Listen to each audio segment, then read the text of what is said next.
남에게 망신 주는 즐거움, 뭐든 할 수 있다는 자긍심이라는 제목으로 하나님 말씀 증거하도록 하겠습니다. 여러분, 가장 심각한 문제가 뭐라고 생각하십니까? 제가 어제 그 네이버를 쳐보니까 이런 게 나오더라고요. 환경 문제, 청년 실업 문제, 저출산 고령화 문제, 가계부채 문제, 인명 경시 풍조, 이런 게 가장 심각한 문제라고 떠 있는 걸 봤습니다. 실제로 가장 심각한 문제는 죄입니다. 죄가 가장 심각한 문제고, 죄가 가장 큰 문제라는 것입니다. 모든 고통의 뿌리가 죄로부터 나오게 되었습니다. 그런데 이 죄는 우리 힘으로 해결 못합니다. 그래서 성경은 죄의 유래, 또 죄를 해결할 수 있는 길, 이게 하나님께 있다라고 우리에게 말해주고 있다라는 것입니다. 그런 의미에서 창세기 3장이 되게 중요합니다. 죄가 어떻게 시작됐는지, 또 죄의 해결책이 무엇인지를 전체 그림으로 우리에게 보여주고 있기 때문에 그렇습니다. 먼저 죄가 들어온 길입니다. 죄의 유혹이 어떻게 오는가. 마귀가 뱀을 사용했습니다. 그러니까 마귀도 사용하는 존재가 있다라는 거죠. 여러분, 마귀가 사용하는 존재는 어떤 거냐? 이게 뱀 같은 존재입니다. 여기 강교하다 그랬습니다. 똑똑하다는 뜻이죠. 마귀는 멍청한 놈 잘 사용 안 합니다. 이게 강교하고 똑똑하고 이런 사람 사용한다는 거예요. 1절 한번 읽겠습니다. 시작. 그런데 뱀은 여호와 하나님이 지으신 들짐승 중에 가장 강교하니라. 그러니까 가장 똑똑하다라는 거예요. 똑똑한데 플러스 욕심이 들어가거나 뭐 시기심 이런 게 들어가면 마귀에게 가장 쓰임받기 쉽다라는 것입니다. 여러분, 혹시 그 어리숙한 사람이 있습니까? 안심하십시오. 마귀 여러분 안 씁니다. 똑똑하다고 생각하는 사람이 있습니까? 조심해야 된다는 거예요. 똑똑함 플러스 욕심, 그러면 마귀가 쓴다는 것입니다. 가룟 유다 보십시오. 예수님이 12제자 가운데 가장 똑똑했습니다. 그러니까 제정 맡았잖아요. 그리고 유대 출신이고요. 머리 도는 사람 중에 한 사람이었습니다. 근데 그 안에 욕심이 들어가고 나쁜 마음 들어가 보니까 마귀의 도구가 되더라는 것입니다. 반면에 하나님이 사용하는 사람의 특징이 뭔지 아십니까? 자기를 낮추는 자예요. 그리고 하나님 앞에서 자기 서 있으니까 나는 연약합니다. 나는 부족합니다. 늘 넘어집니다. 나를 불쌍히 여겨 주십시오. 그러니까 병자와 죄인으로 서 있을 때, 그러니까 하나님 붙들게 돼 있죠. 그런 사람 하나님이 사용해 주신다는 것입니다. 그래서 뱀이 먼저 여자에게 다가와서 말을 겁니다. 여러분 조심하십시오. 이렇게 괜히 모르는 자가 와가지고 말 걸면 조심해야 됩니다. 우연히 오는 거 아닙니다. 어떤 목적을 가지고 온다라는 거예요. 우리 마음속에 불만이나 의심 이런 게 있으면요, 꼭 그걸 쳐다보고 마귀가 사람을 보내게 된다라는 것입니다. 우리 바퀴벌레 뭐 또는 파리, 뭐 쥐 이런 거 들끓 때 이유가 뭐예요? 더러운 게 있기 때문에 그렇죠. 깨끗하면 바퀴벌레 없습니다. 예를 들어서 뭐 파리 같은 것도 먹을 게 있으니까 나타나는 거죠. 깨끗하면 이게 나타나지 않는다는 것입니다. 어떤 사람은 그래요. 왜 내 삶에 이렇게 시험이 많은지, 유혹이 많은지 모르겠다고. 시험을 불러들이는 사람이 있습니다. 유혹을 불러들이는 사람이 있습니다. 그 마음가운데 욕심이 있고 더러움이 있기 때문에 그렇습니다. 깨끗하게 치우면은 이런 거 안 온다라는 것입니다. 먼저 여기 마귀가 와가지고 강교함을 가지고 유혹하는 걸 한번 보십시오. 말투가 약간씩 이렇게 비틀어 버려요. 1절 하반절을 한번 읽어보겠습니다. 시작. 뱀이 여자에게 물어 이르되 하나님이 참으로 너희에게 동산 모든 나무의 열매를 먹지 말라 하시더냐. 이 말이 꼬죠. 참으로 하시더냐. 명확하게 말 안 합니다. 이 말 속에 뭐가 있어요? 이렇게 의심과 불만을 자극하는 것들이 있죠. 이거 이기려고 그러면 마음이 깨끗하거나 마음이 확정되어 있으면 절대 흔들리지 않는다라는 것입니다. 근데 여기 여자가 대답을 하잖아요. 여자의 대답 가운데 이 끝 2% 정도가 다른 것 같아요. 다 하나님의 말씀인 것 같이 보이는데 뭔가 아니에요. 이단이라는 말의 뜻이 뭐예요? 달을 이자에 끝단자잖아요. 이단은 98% 똑같습니다. 2% 끝이 좀 달라요. 그래서 여러분, 그 모태신앙이 중요한 게 뭐냐 하면, 모태신앙은 대충 있는 사람 같이 보이지만 어려서부터 하나님 말씀을 오래 들어왔기 때문에 그건 알아요. 뭐 들어보고 좀 이상하네? 그럼 이상한 거예요. 초신자들은 잘 몰라요. 뭐 처음 들었기 때문에. 그래서 오래 믿은 사람과 함께 다니는 게 꼭 필요합니다. 좀 이상하네? 그럼 이상한 거예요. 뭐가 이상해? 그럼 못 찾잖아요.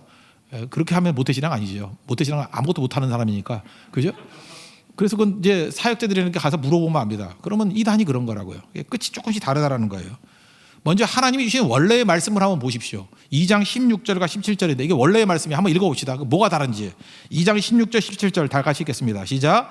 여호와 하나님이 그 사람에게 명하여 이르시되 동산 각종 나무의 열매는 내가 임의로 먹되 선악을 알게 하는 나무의 열매는 먹지 말라. 내가 먹는 날에는 반드시 죽으리라 하시니라. 여기 지금 하와가 대답하는 말 중에 세 가지가 틀려요. 첫 번째, 하나님께서는 선악을 알게 하는 나무 이랬는데 하와는 뭐라고 얘기해요? 동산 중앙의 나무. 그러니까 선악을 알게 하는 나무다. 이건 판단하는 나무다. 이거는 선악, 이원론적인 나무다. 이거 명확히 말씀하셨는데 같이 중립적으로 얘기하잖아요. 그러니까 동산 중앙에 있는 나무, 추상화시켜버리고 흐리게 만들어버리고 애매하게 표현한다는 거예요. 그래서 어떤 사람과 이렇게 대화를 나눠보면 저 사람이 요즘에 영적 상태가 좀 안 좋은 것 같아요. 이렇게 말합니다. 그러면 뭘 근거로 그렇게 얘기하냐 그래요. 좀 느낌이 이상해요. 말투가 좀 이상해요. 이 명확한 게 없어요. 추상적이 되고 애매하게 되고 흐릿하게 표현하기 시작해요. 흔들리고 있다는 뜻입니다. 지금 여자가 말한 말이 그거잖아요. 동산 중앙의 나무. 두 번째 내용은 뭡니까? 하나님께서 먹지 말라 그랬잖아요. 먹지 말라. 그런데 뭐라고 여자가 대답해요? 먹지도 말고 만지지도 말라. 이 말 속에 반감이 포함되어 있는 거죠. 하나님이 정말 째째한 분이야. 이게 뭐 도대체 어떻게 살란 말이야 하는 뜻이죠. 먹지 말라 해서 만지지도 말라. 좀 과격하게 표현하죠. 없는 말을 더 갖다 붙입니다. 그리고 세 번째 뭐라고 얘기해요? 하나님께서 반드시 죽으리라 그랬는데 죽을까 하노라. 약화된 표현이죠. 그래서 결국은 이 말씀에 대해서 이렇게 흔들리고 있다는 것을 보여주고 있습니다. 그래서 여러분들 말을 줄이든지 아니면 말을 해도 명확히 해야 됩니다. 흐릿하게 왜곡해서 덧붙이고 이래서는 안 된다라는 거예요. 그러니까 마귀가 그의 마음 가운데 확신을 줘버리죠. 마귀가 아예 정반대말을 해버립니다. 4절을 읽겠습니다. 시작. 뱀이 여자에게 이르되 너희가 결코 죽지 아니하리라. 지금 몇 가지 대화 나눴습니다. 몇 마디 대화 나누지 않았어요. 근데 처음에는 약간 틀어진 것 같이 보였는데 마귀의 이야기를 듣는 순간에 하나님 말씀과는 정반대말로 결론을 내버리죠. 하나님 뭐라 그랬어요? 반드시 죽으리라. 지금 마지막 결론은 뭐예요? 결코 죽지 아니하리라. 마귀가 세상을 이렇게 넘어뜨립니다. 우리를 이렇게 넘어뜨리게 된다라는 것입니다. 세상은 메시지 전쟁이에요. 하나님 말씀과 마귀의 유혹, 그 싸움이라는 것입니다. 그래서 우리가 성경을 믿는데 처음에는 조금 약간 견해 차이 같이 보여요. 근데 마지막 가면 창조냐 진화느냐 완전히 갈라져 버리죠. 처음에는 해석같이 보여요. 그런데 이게 동성애냐 아니냐 이런 걸로 갈라지게 되고 처음에는 미세한 차이예요. 근데 예배냐 돈이냐 세상이냐 이게 완전히 갈라져 버린다는 것입니다. 그러니까 이거 정신 차리려고 그러면 어떻게 해야 되죠? 중간에 하나님 말씀을 듣고 이거 결론이 이상하네. 그러면 빨리 정신 차리고 돌아오는 거 이게 꼭 필요하다는 것입니다. 그냥 논리대로 가다 보면 여러분 논리는 마귀가 쓰는 거지 하나님이 논리적으로 우리를 이끌어가는 게 아니에요. 하나님 명확한 말씀으로 우리가 흐릿하지 않고 명확하게 말씀으로 우리를 이끌어 가신다라는 것입니다. 그러니까 나중에 어떤 일이 벌어져요? 5절 봅시다. 다 같이 읽겠습니다. 시작. 너희가 그것을 먹는 날에는 너희 눈이 밝아져 하나님과 같이 되어 선악을 알 줄 하나님의 아심이니라. 여기 눈이 밝아졌다. 하나님 같이 된다. 무슨 뜻이에요? 내 마음대로 할 수 있다. 신적이 된다는 게 뭐예요? 마음대로 할 수 있다 그런 거예요. 그러니까 이 사탄의 얘기를 쭉 듣고 난 다음에 보니까 하나님 말씀을 들어도 눈이 바뀌는데요. 마귀 말을 들어도 눈이 바뀝니다. 이건 눈이 뒤집혔다가 더 맞는 말이 같아요. 눈이 뒤집혀 버렸어요. 그래서 맨날 보던 선악과인데 선악과가 어떻게 보여요? 6절 읽겠습니다. 시작. 여자가 그 나무를 본즉 먹음직도 하고 보암직도 하고 지혜롭게 할 만큼 탐스럽기도 한 나무인지라. 여자가 그 열매를 따먹고 자기와 함께 있는 남편에게도 주매 그도 먹은지라. 여기 먹음직, 보암직, 지혜롭게 할 만큼 탐스럽다. 이걸 요한일서 2장 10절에서 뭐라고 표현했어요? 육신의 정욕. 먹음직한 게 먹고 싶다. 육신의 정욕이에요. 그 다음에 보암직하다. 안목의 정욕이에요. 그 다음에 지혜롭게 할 만큼 탐스럽다. 자랑하는 거죠. 이생의 자랑. 그러니까 결국은 우리 속에 이런 것들로 다 이끌어 간다는 것입니다. 하나님과 같이 되어서 이 짓 하고 싶다 이런 거죠. 마귀는 우리를 세뇌시킵니다. 학습된 사람으로 변화시켜 버려요. 그래서 우리를 망하게 만드는 거죠. 약한 변화가 되는 것 같이 보이는데 망하는 길입니다. 다시 말씀드리지만 이때 우리가 해야 될 일이 뭐예요? 하나님 말씀은 결론이거든요. 하나님 말씀은 기준이거든요. 하나님 말씀이라는 찬물을 끼얹어야 돼요. 하나님이 그때마다 우리에게 말씀이라는 찬물을 확 끼얹어 버린다고요. 뭐라 그래요? 반드시 죽으리라. 그런데 마귀 결론 뭐예요? 안 죽으면 돼. 이상하잖아요. 그럼 정신 차려야죠. 이거 마귀에게 속은 거구나. 어디서부터 속았는지 모르지만 말씀으로 돌아가야지 이렇게 돼야 되죠. 그래서 우리를 속이는 과정 가운데서 마귀가 제일 싫어하는 게 뭔지 알아요? 말씀 듣는 거예요. 그래서 말씀 듣지 못하게 만드는 거예요. 왜? 말씀 들으면 정신 차릴까 봐. 도박장에는 창문도 없고 시계도 없다면서요. 왜요? 창문 있으면 벌써 저녁 됐네. 시간이 이렇게 됐네. 정신 차리잖아요. 그러니까 정신 못 차리게 만드는 거예요. 그게 말씀이거든요. 말씀에 찬물이 끼얹이지 못하도록 그냥 다 잊어버리고 세월 속에 흘러가게 만드는 게 마귀의 유혹이라는 것입니다. 결국 우리 속에 뭐가 있어요? 내 마음대로 하고자 하는 마음. 그게 하나님 가치거든요. 내 마음대로 하고자 하는 마음. 이게 꺾여버려야 되는데. 존 웨슬리 있죠. 존 웨슬리가 이런 얘기를 했어요. 어떤 사람이 13살이 되기 이전까지 고집이 꺾여야만 가르침 받을 수 있는 인격이 된다. 여러분 지금도 그래요. 가정교육이 잘 안 돼가지고 애들 막 그냥 뭐 잘났다 이러고 키우면요. 13살이 될 때까지 한 번도 고집을 꺾어본 적이 없는 애들이 있어요. 그런 거 괴물됩니다. 그 이상한 놈 돼버려요. 그 사회를 망치는 애 돼버린다고. 본인뿐만 아니라. 그러니까 13살 이전에 고집을 꺾는 훈련이 돼 있어야 가르침을 받을 수 있는 인격이 될 수 있다. 이렇게 얘기를 합니다. 선악과의 내용이 뭐예요? 마음대로 해도 된다 그죠. 고집을 왜 꺾어? 네 인생은 네 건데 마음대로 살아야지. 그게 그게 선악과라는 거예요. 그래서 그런 하나님 말씀이 우리에게 주는 게 뭡니까? 꺾이는 거예요. 꺾인다는 게 뭐예요? 그게 자기를 부인하고 자기 십자가를 지고 가는 거죠. 예수 앞에 우리는 다 꺾여버리잖아요. 우리가 뭐 내세울 게 뭐가 있어요? 꺾여야 된다고요. 말씀 앞에 꺾여야 된다고. 고집불통이고 안 꺾이면 그게 강파가 아니에요. 완악함 아니에요. 바로왕. 안 꺾이니까 죽잖아요. 우리는 날마다 주님 앞에 꺾이는 존재가 돼야 돼요. 꺾여야 배울 수 있고 꺾여야 성장할 수 있다는 것입니다. 꺾여야 주의 도우심을 받을 수 있다는 거예요. 우리 예수원 만든 그 대천덕 신부님이라고 계시죠. 지금 돌아가셨지만 그분이 그 유명한 분 아니에요. 그 D.L. 무디의 동역자였던 R.A. 토레이 박사의 그 손자거든요. 그러니까 되게 유명한 사람이기도 하고 또 집안도 굉장히 좋은 집안인데 이분의 소망이 뭐냐면 목회가 아니고 대학에서 신학대학에서 가르치는 거예요. 이렇게 가르치는 은사가 있다고 생각하는데 아무리 기도하고 애를 써도 길이 안 열리는 거예요.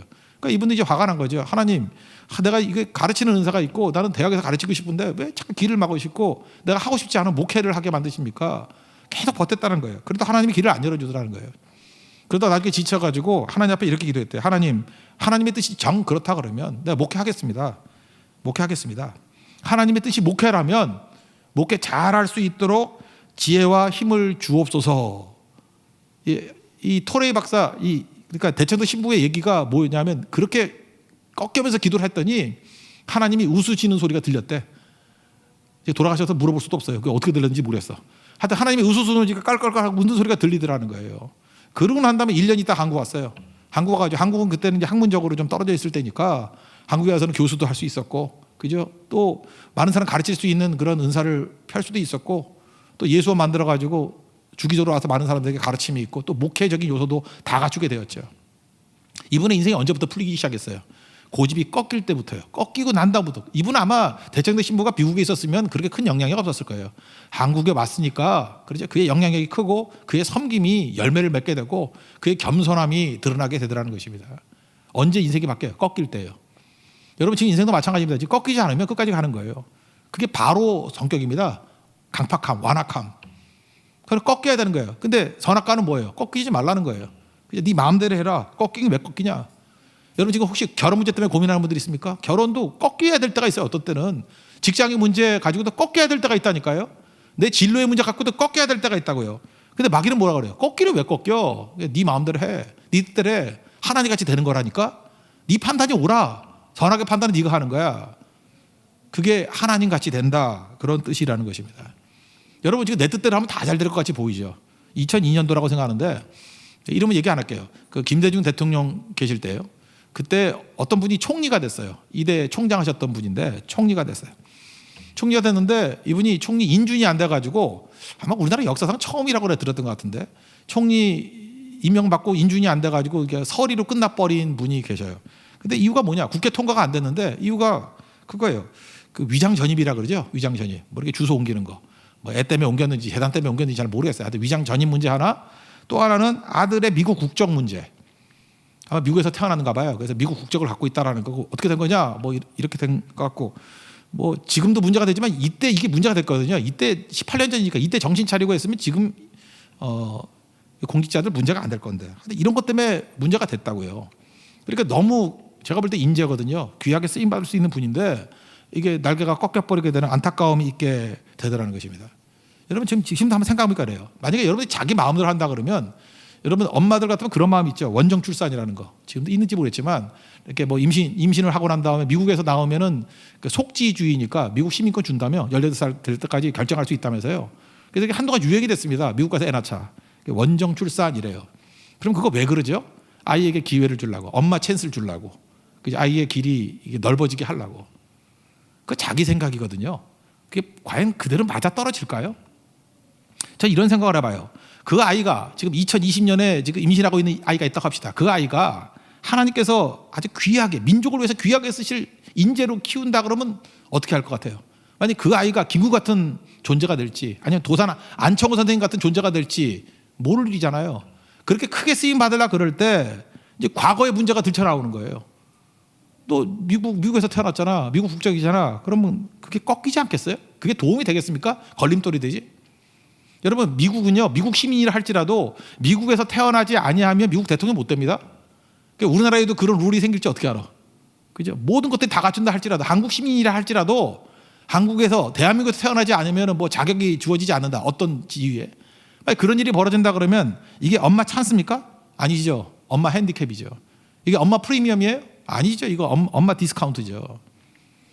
자기 멋대로 한다라는 것이 과연 도움이 될까? 그렇지 않다라는 거예요.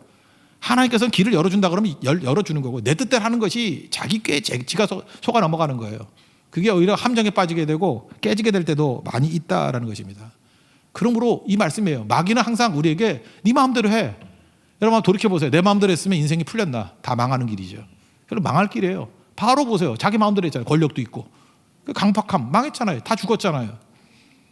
선악과가 그런 거라는 거예요. 하나님같이 된다. 그래서 하나님 말씀이 우리에게 이렇게 차물같이 껴안지게 될 때 정신 차리십시오. 말씀과 얼마큼 달라져 있나 그것만 분석하고 곧장 말씀으로 돌아가는 거예요. 죽을 죄를 졌습니다. 내가 뭡니까 하고 그럼 산다는 거예요. 또 하나 선악과를 먹었습니다. 그랬더니 어떤 일이 벌어져요. 눈이 밝아져가지고 뭐 부끄러움을 알게 됐다면서요. 7절 한번 읽겠습니다. 시작. 이에 그들의 눈이 밝아져 자기들이 벗은 줄을 알고 무화과나무 잎을 엮어 치마로 삼았더라. 결국 뭐 눈이 밝아진 게 뭐예요? 부끄러움 알게 되는 거죠. 이제 선악을 알게 하는 나무의 열매를 먹었더니 이제 서로의 그 부끄러움만 보이는 거예요. 나도 부끄럽고 너도 부끄럽고 그러니까 뭘 하는 거예요? 자꾸 사람을 부끄럽게 만들고 수치스럽게 만들고 공격하고 그게 정죄 아니에요? 그게 율법주의 아니에요? 그래서 우리가 밤낮 하는 일이 뭐예요? 어떻게든 무화과나무 잎으로 가리고 있으면 그거 들쳐가지고 이거 부끄러움이다, 네 치부다, 네 약점이다, 그리고 폭로하고 그게 율법주의자들이 하는 일 아니에요? 세상에 하는 일들 아니에요? 그러니까 우리 크리스찬들 십자가 앞에서 변화된 백성들이 해야 될 일이 뭐예요? 두 가지 유혹에서 벗어나야 된다는 거예요. 첫 번째는 내가 하나님이다, 내 마음대로 할 수 있다라고 하는 걸 꺾어버리고 말씀으로 돌아가는 운동을 해야 되고, 또 하나는 내 눈이 밝아져서 이게 죄악의 발금이에요. 다른 사람의 허물, 내 허물을 봐야 돼. 다른 사람의 허물과 수치를 보고 그거 들춰내는 거예요. 베드로전서 4장에 보면은 사랑은 허다한 죄를 덮느니라 그랬잖아요. 그러니까 덮는 쪽으로 가지 아니한다 그러면 우리 마귀 종노릇 하는 거예요. 마귀 종노릇 하고 마귀의 하수인 되는 길이 뭐냐? 남 수치 보고 공격하는 거예요. 폭로하는 거예요. 그리고 자기 자신 멋대로 할 수 있다라고 하면서 그죠? 하나님 말씀 저버리는 거. 그게 죄라는 것입니다. 그래서 망한다는 거예요. 그대로 쭉 가면 망한다는 거예요. 여러분 돌이킬 수 있는 하나님의 거룩한 종 되기를 기원합니다. 그러면 죄에서 구원받고 해결하는 길이 무엇입니까? 이게 저는 일단 인정하는 거예요. 내가 죄인입니다. 내가 허물이 있습니다. 내가 범죄했습니다. 하나님께서는 우리에게 대책이 있는 거예요. 구원의 힘이 있기 때문에 우리를 부르시잖아요. 여러분 여기 범죄했더니 나타난 현상이 뭐예요? 피하여 숨었다 그런 얘기 나오죠. 죄가 뭡니까? 죄는 거리감을 주는 거예요. 단절을 주는 거예요. 그러니까 벌써 범죄하고 나니까 하나님과 단절이 돼버리니까 수치감이 생기고 두려움이 생기고 서먹서먹해지고 그러잖아요. 우리 지금 비대면 예배를 드리고 있지 않습니까? 이거 한참 지나고 난 다음에 분명 믿음이 약한 사람들 이제 예배 떠날 사람도 있을 거예요. 왜 그런지 알아요? 뭐 예배 멀리 있다가 갑자기 오면 서먹서먹하거든. 두렵거든요. 사람은 두려운데 안 갈라 그러잖아요. 그러니까 예배를 아예 떠나버린다고요. 그럼 죽는 거예요. 죽음이 너희가 반드시 죽으리라 그랬는데 죽음이 뭐였어요? 안 죽었잖아요. 뭐가 죽음이지 알아요? 단절이 죽음이에요. 단절. 이 죽음은 뭐가 돼? 서서히 죽는 건데 가장 비슷한 게 괴사라는 게 있죠. 네크로시스라는 거. 괴사. 피가 안 통하면은 이렇게 막 팔 묶어놓고 보세요. 피가 안 통하면 이게 썩기 시작하잖아요. 그죠? 뭐 당뇨 같은 게 그렇대. 이렇게 막 하다 보면 발끝부터 이렇게 썩기 시작하더라고.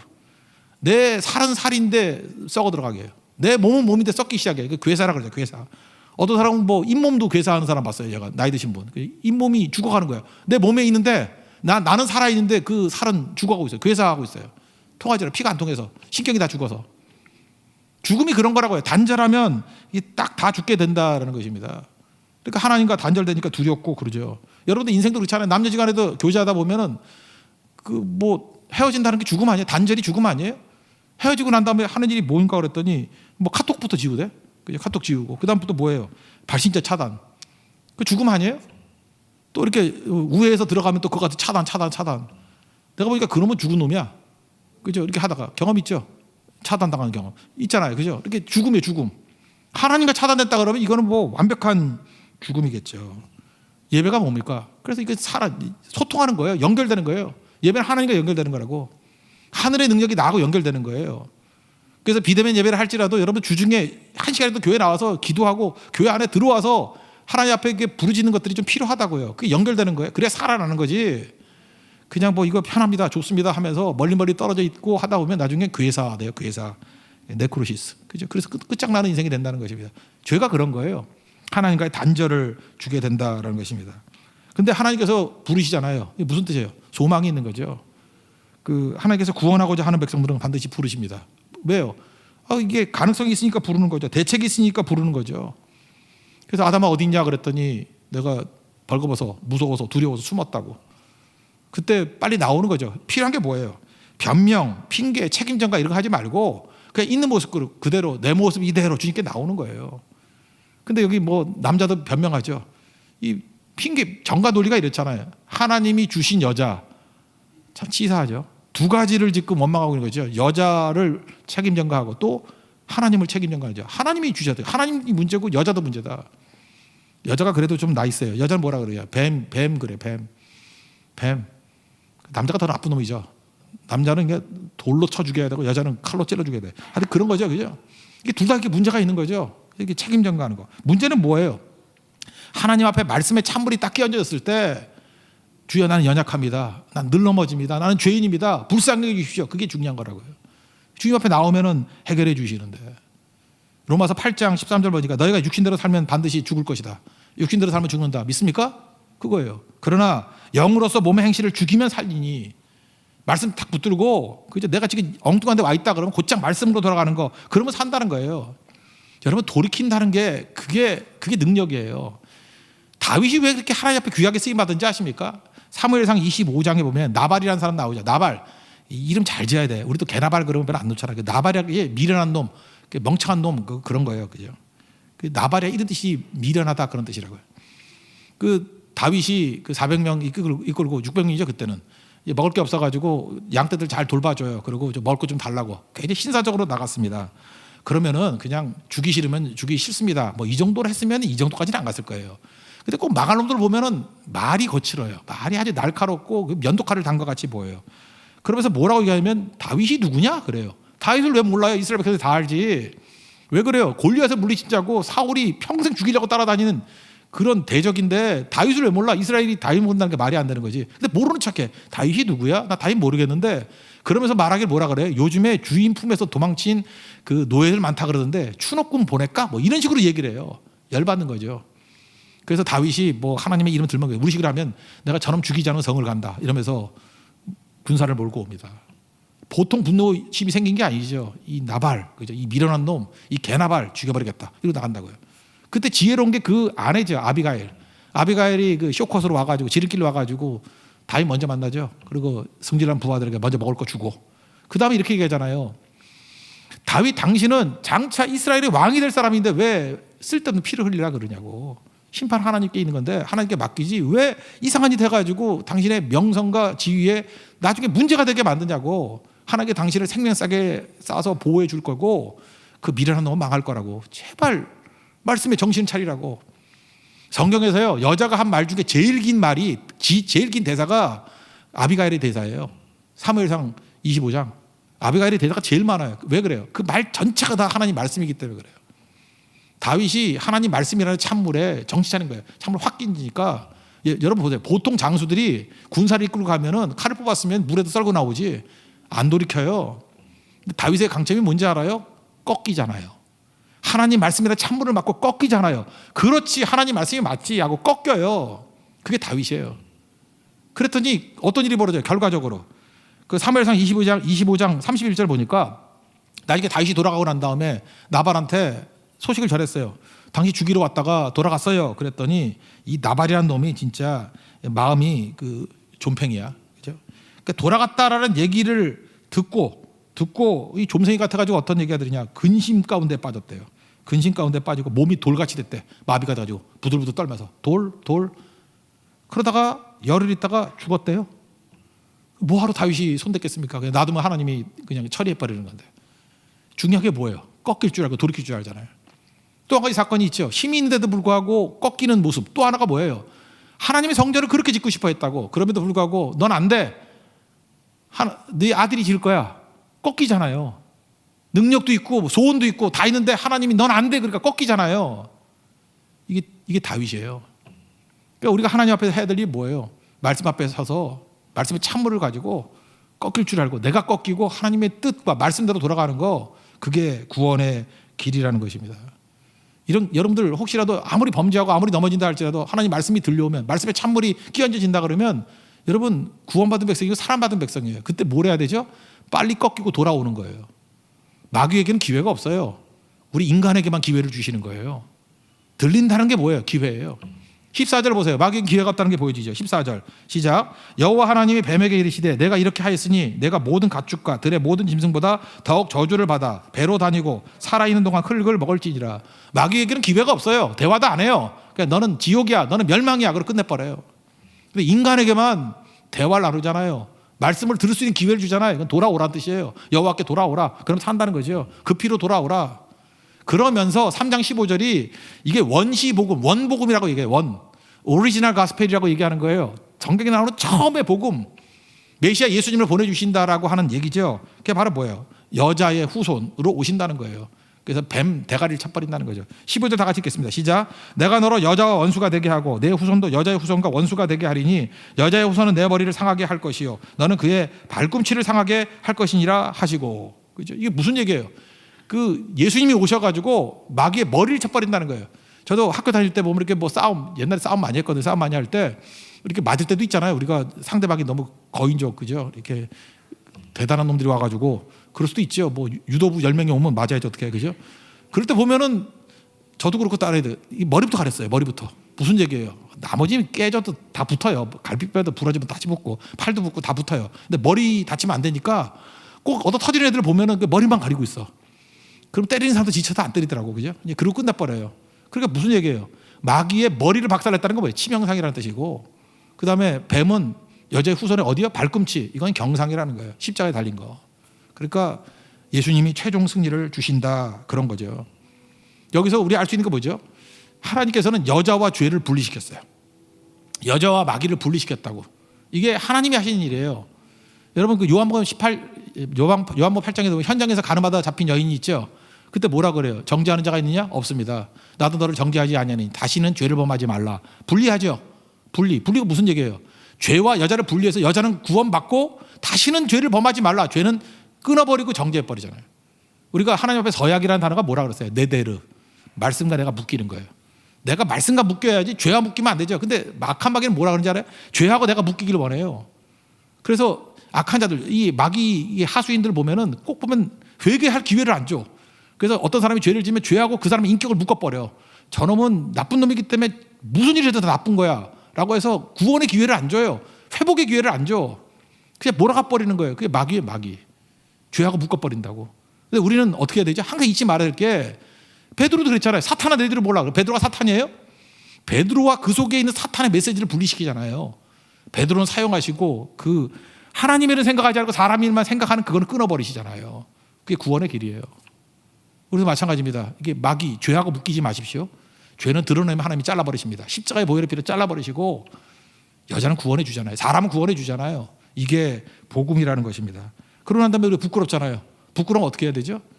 하나님께서 가죽옷 입히시죠. 21절 읽겠습니다. 시작. 여호와 하나님이 아담과 그의 아내를 위하여 가죽옷을 지어 입히시니라. 가죽옷 입히셨어요. 이게 무슨 얘기죠?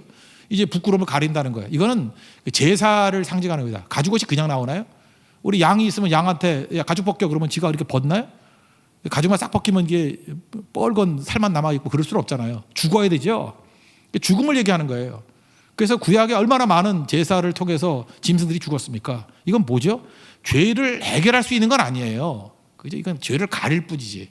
그래서 이 구약의 제사의 모습을 표현해 준 것이 히브리서 10장 11절인데 거기 이런 얘기를 해요. 이 제사는 언제나 죄를 없게 하지 못하나니, 이게 짐승 제사는요 죄를 없게 하는 건 아닌 거예요. 가려만 줄 뿐이지. 그러니까 가죽옷이죠. 그러나 그리스도가 죄를 위해서 여기 이렇게 나와요. 한 영원한 제사. 이거를 갖다 옛날에 영단번 그래서 영어로는 once and for all. 한 번 죽음을 통해서 모든 것을 커버하는 그런 뜻이에요. once and for all. 영단번 제사.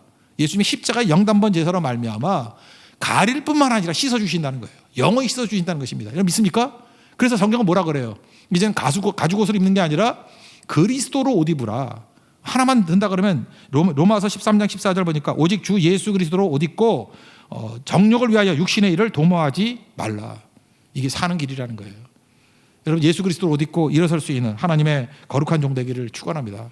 우리 10가지 재앙 한번 보세요. 강계 입어서 도구한 감장. 거기 보면은 뭐 사람이 죽는 거 피로 말미암아 살죠. 전염병도 많이 나와요. 전염병도 어떻게 돼요? 피로 말미암아 그 하나님의 도우심으로 말미암아 건짐을 받죠. 우리가 어떤 상황에 놓인다 할지라도 구원받을 수 있는 유일한 길은 가죽옷을 대신한 그리스도의 옷 입고 마귀를 멸할 수 있는 예수 그리스도의 십자가의 피밖에 없다는 것입니다. 그 피 믿고 일어설 수 있는 우리 하나님의 거룩한 종 되기를 축원합니다. 자리에서 일어나겠습니다. 그 피가 찬양하겠습니다.